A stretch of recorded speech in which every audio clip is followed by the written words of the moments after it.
Weeks after Frostpine thawed, Eldoria watched the western ocean darken slowly. Fishermen returned with nets full of black water and silver bones. Every wave reflected 3 impossible moons, although only one hung above. The ancient oracle studied them from Eldoria's highest tower at midnight. She told Arin the sea was dreaming of a throne below. Arin summoned Calder, Lira, Veyra, and the council before pale dawn. Lord Marin worked outside, repairing frozen roofs beneath guarded silence daily. His hands were blistered, yet pride still hid behind anger carefully. Lira noticed black tide marks spreading across the harbor maps quickly. Calder asked whether old enemies had followed Arin's mercy west again. Veyra shook her head and listened through the rain lantern carefully. Not enemies, child, but older debts waking beneath forgotten royal salt. The oracle warned black water swallowed reflections before swallowing names forever. Without names, citizens would obey any voice wearing a crown blindly. At noon, a shell horn screamed from Eldoria's western harbor walls. Its sound carried panic, gulls, thunder, and prayers across rooftops alike. Arin rode west beneath clouds shaped like broken black sails overhead. Calder followed beside him, wearing scuffed armor without jeweled pride now. Lira carried her brass lantern wrapped in a sailor's scarf tightly. Veyra and the oracle traveled silently in a frost-lit carriage behind. They reached Tidefall, where bells rang beneath waves instead of towers. Boats leaned crookedly against docks painted with salt and fear everywhere. Harbor children held mirrors covered by cloth and trembling hands quietly. Captain Selene met Arin beside a lighthouse bleeding blue fire smoke. She was sea-brown, sharp-eyed, and scarred across one cheek by lightning. Her crew whispered that tides now stole faces from sleepers nightly. A boy named Neo stepped forward, holding an empty portrait frame. He said his mother's reflection vanished before her voice disappeared too. Arin knelt and saw no face inside the polished glass anywhere. Only black waves moved there, spelling words without mouths beneath moonlight. The throne remembers every crown thrown into the sea below us. The oracle froze hearing that, and covered her eclipse eyes slowly. Selene said, ships sent toward the moons returned crewless by morning. Nobles demanded soldiers, but fishermen begged for listeners instead first today. Arin chose Selene's smallest ship because pride needed little room aboard. Marin's labor chain clinked nearby as he watched them leave bitterly. Calder noticed and handed him bread without speaking or smiling once. Marin accepted it angrily, but did not throw it away again. At sunset, the ship left harbor under 3 reflected moons westward. Tidefall's bells rang below waves like hearts remembering drowning kings tonight.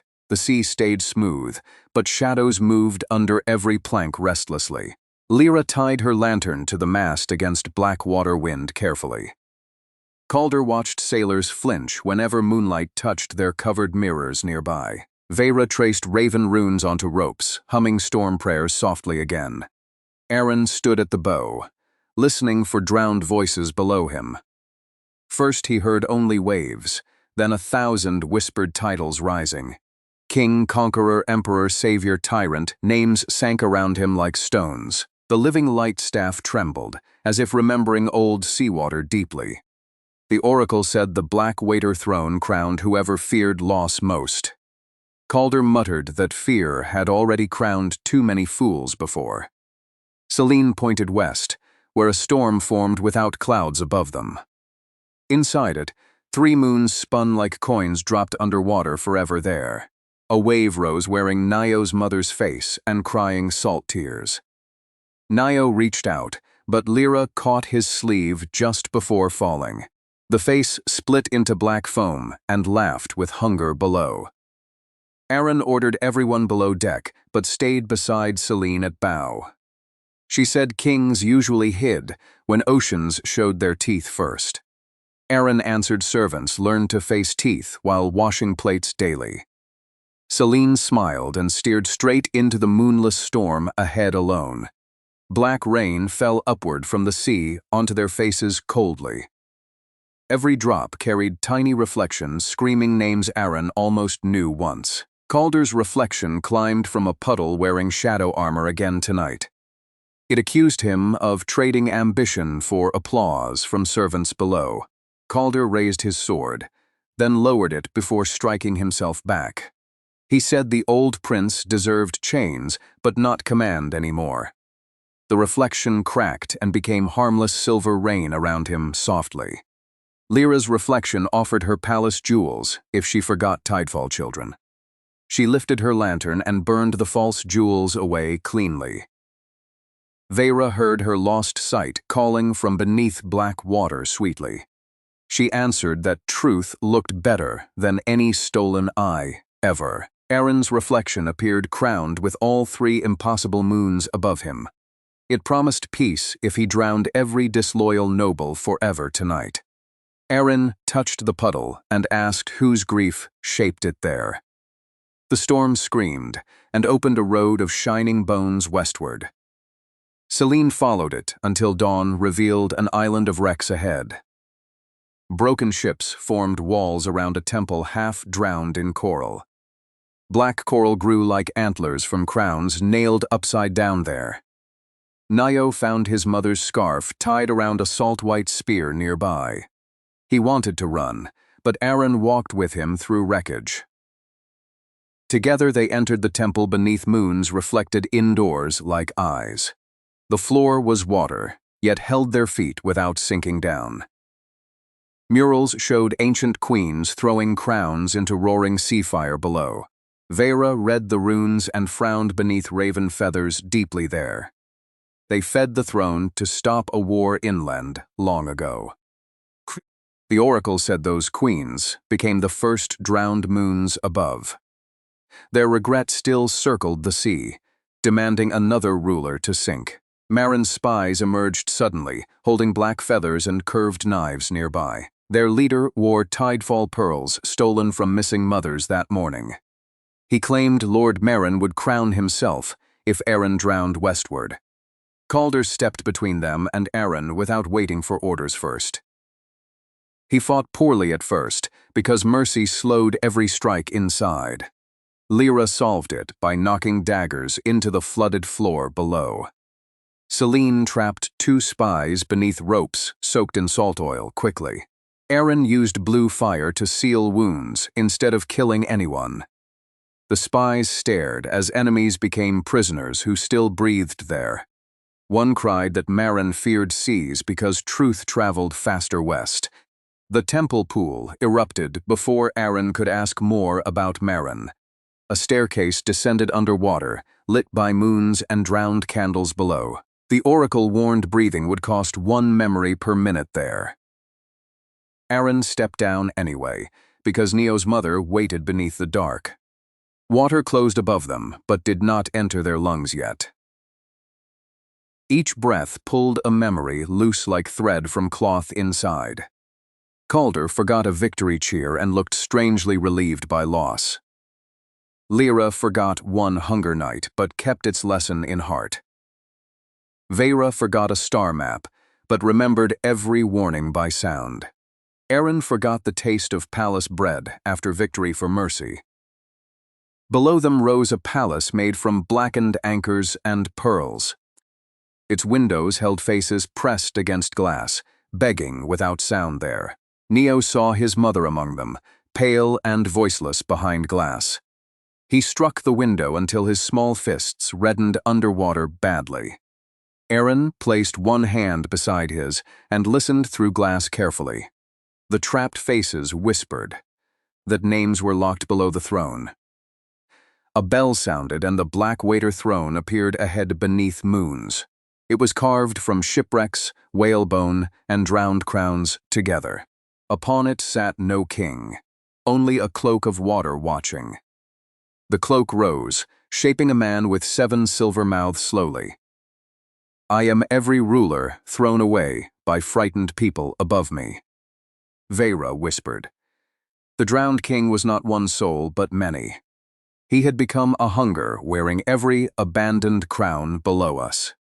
The drowned king offered Arin Tidefall if Eldoria bowed to waves. He showed seas guarding Eldoria from every future enemy forever after.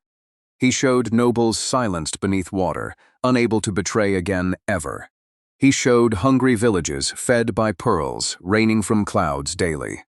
He showed Lira honored, Calder forgiven, Veyra seeing sunrise again together. Arin asked what the price would be for everyone else living. The drowned king smiled and pointed toward Neo's mother behind glass. One harbor must remain voiceless, so kingdoms sleep safely above peacefully. Neo screamed and ran toward the throne through black water alone. The drowned king opened its cloak to swallow him whole below. Calder dove first, losing another memory to push Neo back safely. He forgot his mother's lullaby and gasped with sudden grief there. Lira wrapped lantern light around Neo like a golden rope tightly.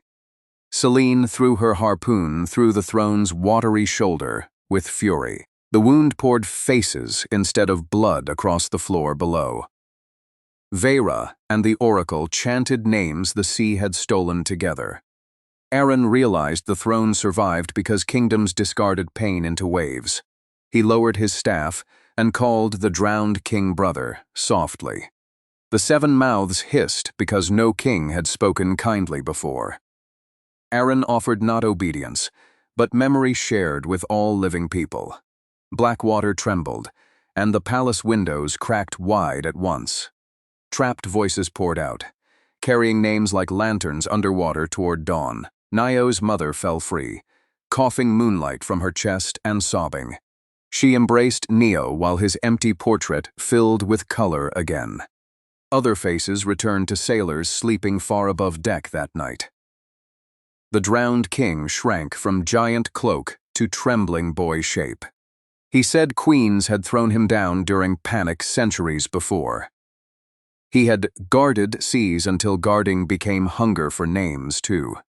The oracle wept snow that melted instantly underwater beside him there. She said guardians become monsters when nobody remembers kindness for them. Calder asked whether monsters could still choose another path after ruin. Arin held out his patched sleeve and sunrise crown together there. The drowned boy touched them and remembered his first name, Meros. Meros bowed and released the Blackwater throne's final chain with sorrow. The palace began collapsing as stolen crowns floated upward toward air. Selene led everyone through halls, splitting under whalebone beams around them. Lira carried Neo's mother when her legs failed beneath her suddenly. Calder carried 2 spies because guilt refused to choose only friends. Veyra opened a raven gate made from bubbles and stars above. Arin waited until Meros crossed before leaving the throne room behind. The last crown burst, and black water became clear blue again. They erupted from the temple pool beneath sunrise and gulls crying. Tidefall citizens woke as their mirrors returned borrowed faces by morning. Mothers called children, fathers sang names, sailors remembered home again loudly. Selene knelt before Arin, but he lifted her quickly with respect. He said Tidefall saved itself by refusing silent fear anymore today. The oracle blessed the harbor with one snow-white shell of memory. When blown, it would call every stolen name home from water. Neo's mother gave Arin her restored portrait frame as thanks quietly. It reflected not faces, but people helping one another after storms. Arin sent word east, commanding Marin to repair Tidefall docks personally. Calder laughed when Marin arrived seasick, angry, and silent by noon. Lira made him carry lanterns for children searching mirrors along docks. Marin complained until Neo's mother thanked him for rope and nails. His mouth opened, but no insult found enough air to live.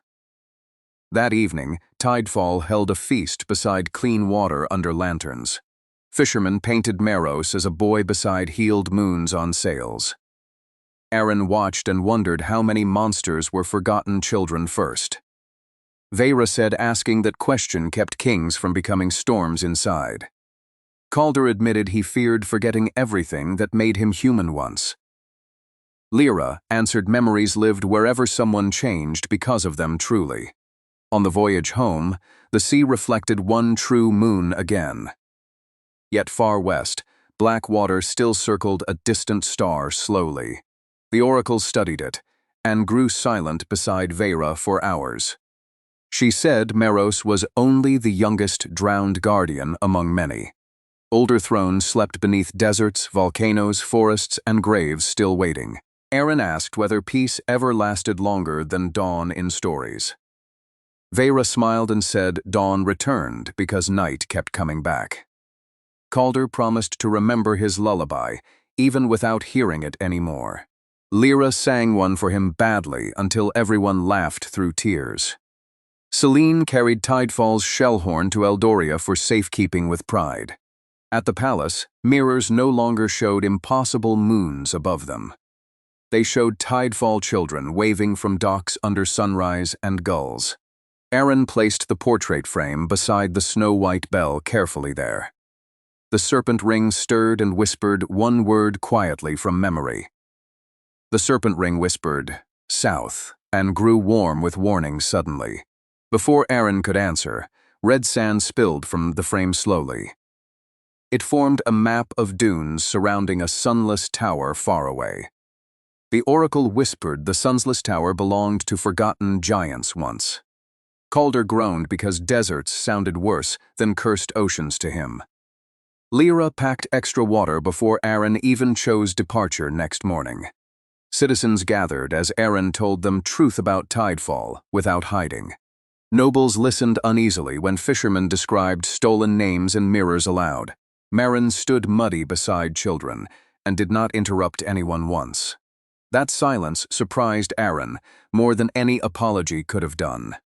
Nio sent a drawing of Meros smiling beneath waves with moons. Selene sent a knife carved from harmless black coral for Lira. Lira wore it proudly, though Calder feared sharp gifts near children. Veyra hung sea salt beside raven feathers over doors for luck. The oracle taught palace scribes to record crownless names before titles. Arin visited kitchens, docks, farms, barracks, and healing rooms each week. Whenever he tired, he touched the frame and listened to waves. The frame never praised him, only showed people working together honestly. Calder began teaching young guards that apology required labor before words. Some laughed, but fewer laughed after hauling stones beside him daily. Marin learned knots from Tidefall's sailors and cursed less each morning. Arin noticed but decided not to call it redemption yet aloud. Redemption, he thought, needed time, tools, witnesses, and wounds healed slowly. At night, 3 objects glowed inside the throne room together softly. The snow-white bell, the portrait frame, and serpent ring answered south. Their lights crossed, forming a road of red stars toward desert. The old king rose from bed for the first time, smiling. He said every crown learns by walking beyond walls it feared. Arin bowed and asked him to guard Eldoria meanwhile with counsel. The old king answered that citizens guarded it best now together. Veyra prepared maps that changed whenever someone lied nearby inside rooms. Lira checked lanterns, counting flames for truth, courage, and snacks secretly. Calder packed armor, tools, rope, and one stolen lullaby remembered poorly. The oracle packed nothing, saying spirits traveled lighter than regret usually. Arin lifted his staff and felt Meros wave goodbye through rain. Beyond palace gates, ordinary citizens waited with questions and bread again. Arin accepted both because journeys required truth and breakfast before danger. Laughter followed them down the road toward southern heat and dust. Behind them, Eldoria shone brighter, but no longer innocent after truth. Before them, the desert horizon burned beneath a distant black sun. The frame showed a giant hand knocking under sand from below. The bell rang once, though no wind touched it at all. The serpent ring tightened like memory around Arin's staff again gently. Arin smiled because fear had become a familiar teacher beside hope. He stepped forward with friends beside him, and dawn ahead burning. And the western sea finally slept while southern sand awakened below.